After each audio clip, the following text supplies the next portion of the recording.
Ever felt the presence of something unexplainable? Stay tuned to uncover chilling tales from others who have. It all started when I decided to visit my old hometown library during the holidays. The library had always been a place of warmth and nostalgia, especially around Christmas. Its red brick exterior, strung with twinkling fairy lights, seemed to glow against the evening snow. Inside, the scent of aged books mixed with cinnamon candles created an atmosphere that was both inviting and timeless. I was there to find a book I loved as a child, a collection of holiday tales my mother used to read to me. I remembered it vividly, a green leather-bound cover with golden embossed letters. The librarian, a kind older woman named Mrs. Whittaker, smiled warmly when I explained my mission. She gestured toward the far corner of the library, where the special collections were kept. As I wandered through the dimly lit aisles, the air seemed to grow cooler. The festive sounds of distant carolers faded as an eerie silence enveloped the space.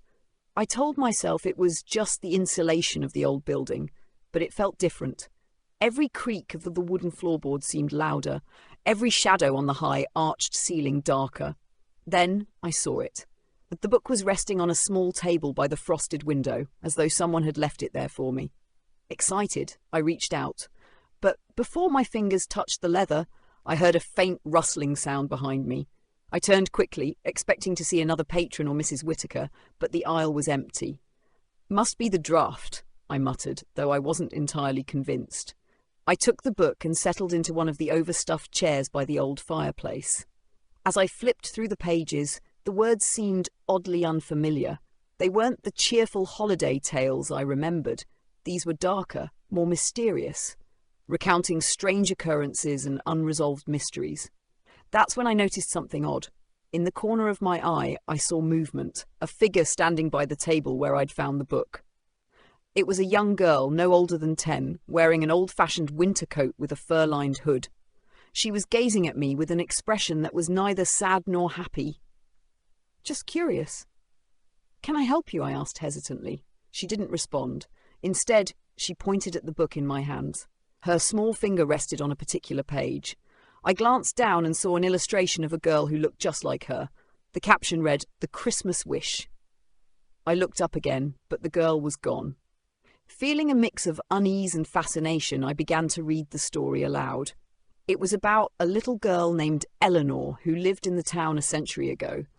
She had wished for one perfect Christmas after her family had fallen on hard times. According to the tale, Eleanor's wish came true, but only in a way she hadn't expected. She brought joy to others, but she herself faded from memory, becoming a spirit of kindness who watched over the library during the holidays. I closed the book, my heart pounding. Could it be? Had I just seen Eleanor? Just then, Mrs. Whittaker appeared with a tray of hot cocoa. "Ah, you found it," she said, nodding at the book. "Eleanor's story is one of my favourites. You know about her?" I asked, unable to hide my astonishment. "Of course," she replied, her eyes twinkling. "She's why the library feels so magical this time of year. People say she shows herself to those who need a bit of holiday cheer." I didn't tell Mrs. Whittaker about the girl I'd seen. I simply nodded and sipped my cocoa, feeling an inexplicable warmth despite the lingering chill. As I left the library, I turned to look at the frosted window. For a brief moment, I thought I saw the faint outline of Eleanor smiling and waving. I waved back, a sense of peace washing over me. The following day, I returned to thank Mrs. Whittaker and see if I could learn more about Eleanor's story. She handed me a local history book with a section on the library. To my surprise, it confirmed Eleanor's tale, but it also included a poignant detail. Every year, she made sure one special visitor left the library with exactly what they needed, even if they didn't know they needed it.